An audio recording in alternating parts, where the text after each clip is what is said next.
you're ready, we'll go ahead and kick off in three, two, one. Hello, and thank you for tuning in to another episode of Eight Arts and Culture. I'm your host, Kendal McAuley, and this week I have a very special guest with me, and his name is Ian Hess. He's a muralist here, both nationally and internationally, and he's also the owner of Art Supply. Hi, Ian. Welcome, and thank you for coming out today. Hello, Kendall. Thank you so much for having me. It's a beautiful day. Yes, Let's get into it. It is. And welcome back. So I'm just going to catch the listeners up. I had the opportunity to speak with Ian in the summer of 2024, and Ian started an initiative, which is for the Manchester Art Park. So, Ian, we'll start off with that.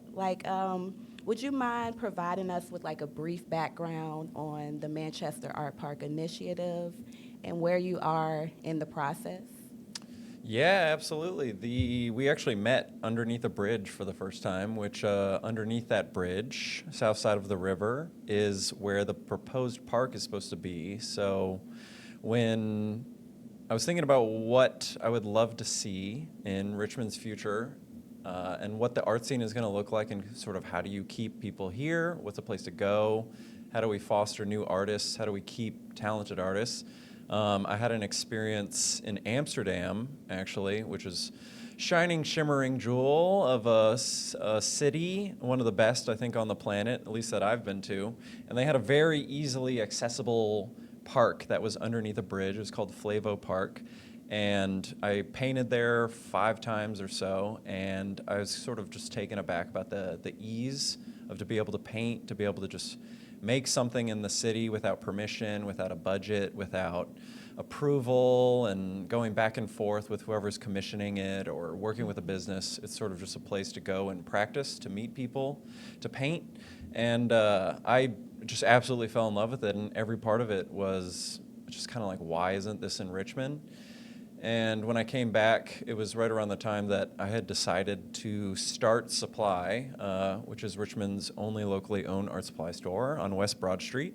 We've been open for 2 years now, but I started this initiative, longer than 2 years, started this initiative kind of at the same time. I was like, how do you even go about starting to do something? Like, who do you even talk to? Who do you reach out? Where do you start? Yeah, like where's the place that you go and just put ideas on track that are going to be involving the city, that's going to be involving like a larger than just a business, or same thing of like working with, I don't know, an individual or a company. It's like, where do you go to the city to actually talk about this? So the actual process of finding like the first person to talk to was a lot just to find it. But now, I'm 2 years into working on this, and I suppose the most up-to-date information is also part of the change.org article, where we've been getting signatures. I think we're around like 1,700 now.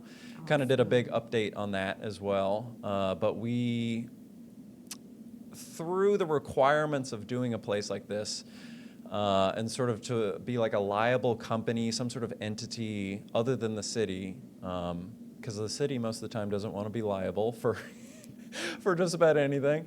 And so we had to make a nonprofit, which that now officially exists as of mid-December. It's called Little Giant Society, and that's been in process for over a year.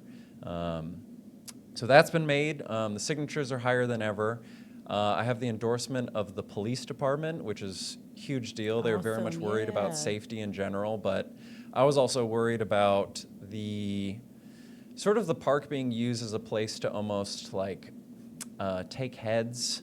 So if it's going to be a sanctioned park where people can paint, then it's going to be a fully sanctioned park. There's the understanding of who's painting there, unless they're actively committing a crime and police does need to become involved. Like someone's, getting into a fight or someone's whatever's happening, then it's to actually Yeah. have the police with that understanding. So them loving the idea. Daniel Minton, he's in charge of like public outreach. He works with Richmond Public Schools a lot. He just like loved the idea, and then he brought me to the chief, and the chief was just like, "Yeah, sounds good to me."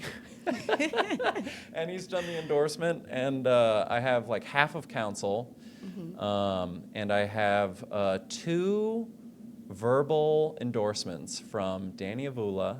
Okay. So he hasn't given the written endorsement, and I haven't talked to him since he's been in office. He's been a little busy.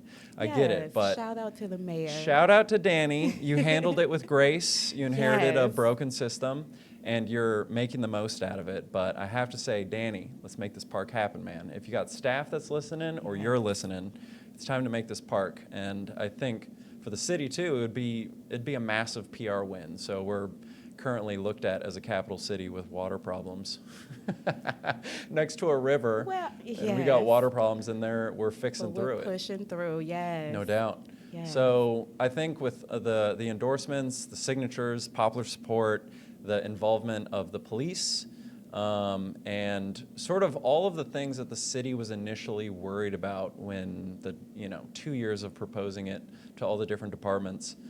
It's really at the point of there's not really any other stones to turn over. The last big thing I did was applying for this is a little boring, it's a little into the weeds, but it's called a non-departmental grant. Okay. And so this, in some ways, is leftover COVID money that the city just simply doesn't know what to do.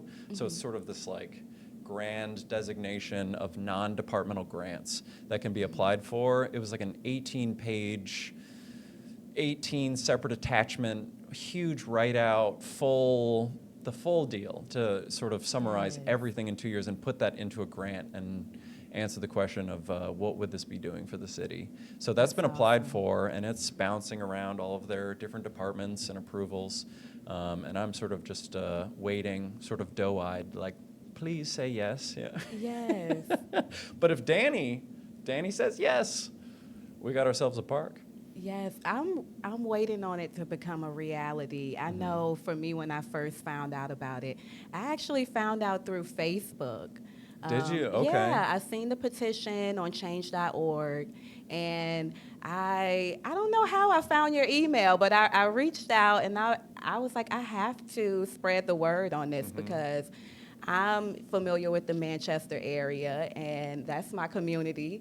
So I would like to see that a reality. We need more beautiful things in the city, and we need more people that have vision to bring things like this to the community. No doubt. I thank you, by the way, for that article. The write-up was beautiful. problem. To have good media is a rarity. So We need that. you deliver in that. Thank you so much for doing that. No problem. I will say for vision, as you say in Richmond, I actually think there's quite a bit, but I think it's continually there's a lot of vision. There's a lot of people making things happen, and even being in the art scene for 12 years now, to find out how much is going on at any one time is actually really difficult to keep up.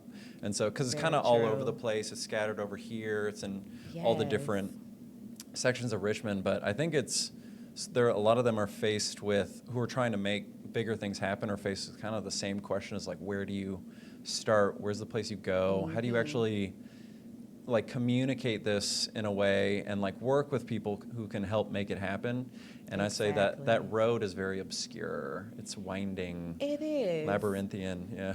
It is, but it takes artists of all kinds to want to improve their environment, and even if they have to figure out where do I get started, they just carry through with the vision that they were given and just Stubbornly, create yeah. it. Sometimes you have to create it Yep. from scratch, from a thought, an idea. So I appreciate you for doing that. Very true, yeah. Yes. I wanted to ask, like, how has the community responded to the initiative of the art park? Yeah, honestly, it was an outpouring, especially when it started. The Richmond Times-Dispatch sort of let the cat out of the bag, and from there it was, I think the speed at which it was gaining signature, I was like, whoa, this is sort of out of my hands in a way. It's not, some like 2 million signatures or anything, but even something on the scale, it was it was crazy how much it was being shared around and sort of where it ended up. Like I ended up talking to someone who was from South Dakota that saw it. And I was like, what? Like, how did you, like, oh, well, I saw a story on Instagram. They wanted to help out with the website. And I was just like, oh my gosh. So That's beautiful. it was a huge positive response, and 99.5% of it was very positive. I anticipated at least 10 people giving it a thumbs down and a poke in the eye, but I only got like 4 or 5 people that were like, I hate you. This is a great idea. No, it's a great idea. And I think people want to see things like this happen. You know? For sure. They just may not know how to make it a reality. No, and that is the thing, is like, how do you do it? Kind of like, where is the one place to make it happen? And in the current structure of city government, there really isn't just one spot you go to. I think that is in a way being addressed by Danny Avula is being talked about. I'm aware of a few people in the community that's sort of doing like not a questionnaire, but like a survey of what's missing. And I think very soon there'll be like an independent arts council of sorts that they're less connected to the planning department, and the planning department is sort of, the Public Arts Commission is like a subsidiary of the planning department. And so it's like you go to the Public Arts Commission and they're sort of like, well, we got to run this by the Planning Commission. And I think a lot of the current structure of the government is not interested in like new, big or challenging things, because it would be, well, probably in part task for them to deal with. And again, it's like, there's a lot to deal with. Like, don't get me wrong, it's hard to run a city. It's hard to plan things. City planning is just like, oh my God, this is a huge task. And so when someone like me shows up, you're like, we should do a park, and it should be right here. And they're sort of just like, this is like another thing to deal with. One more thing. Yeah. And honestly, it is easier just to be like, no, I don't want to deal with that. So, yeah. But we don't want them to say no. I don't want them to say no. I would love a big old whopping yes. Yeah. I agree. So we're going to switch gears a little bit.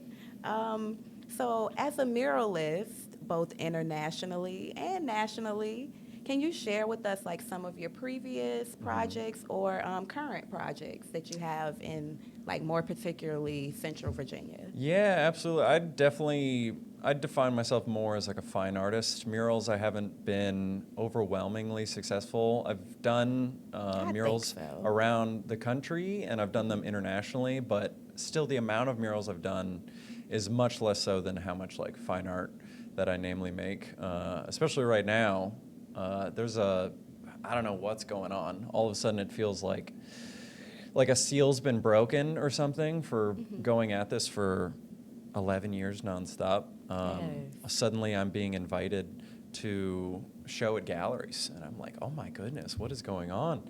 I just got an email 3 days ago for another gallery called Wow X Wow, and they're based in UK. Like, wow, okay. That's cool. It's very cool. Yes. I've followed them for years, and so it's like waking up to that email. It's like a little silver tear, goes down my eye. Like, oh my God, I never thought. Because your hard work is being appreciated in some way from all over.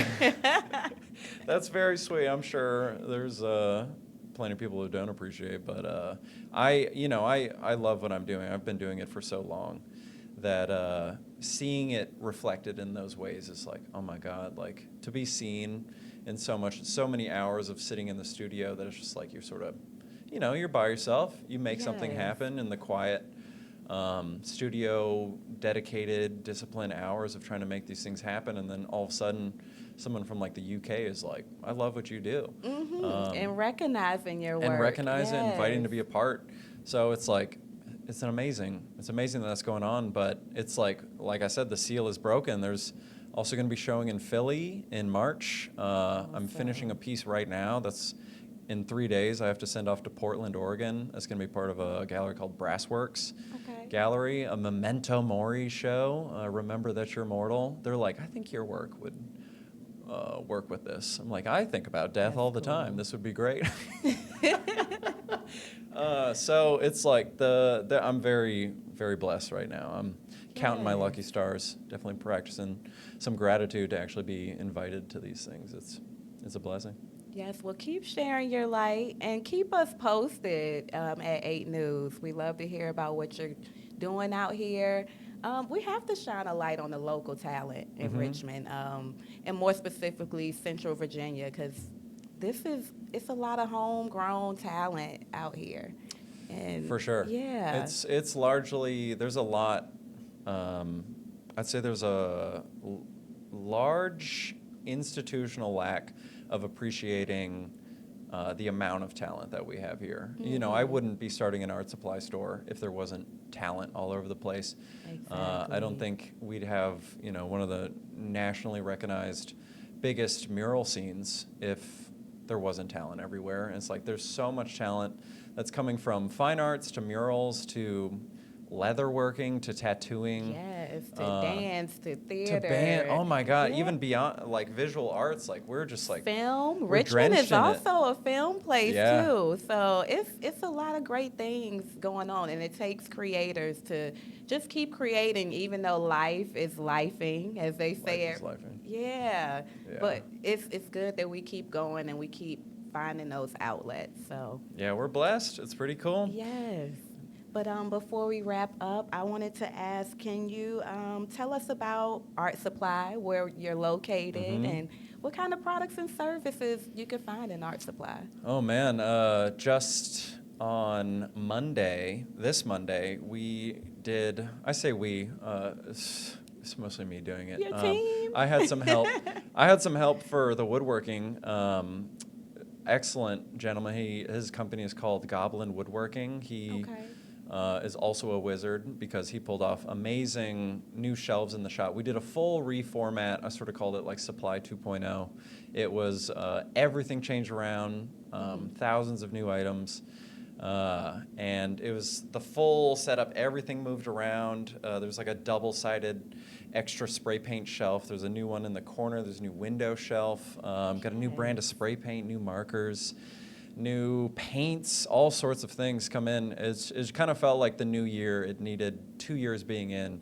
It was time to like double down, be like, no, And revamp, we're staying. rebrand. Yeah. Yeah. And so it was the full revamp setup. It feels better than it's ever been in the shop. It's wonderful. So the space is 320 West Broad. It's right across the street from 1708 and Black Iris, down a couple blocks from the ICA.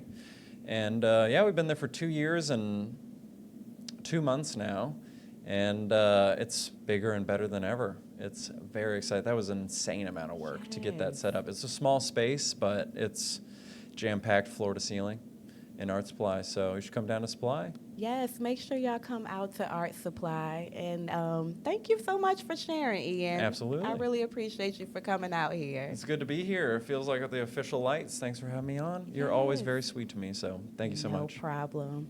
And thank y'all for tuning in to A Arts and Culture. Have a good one.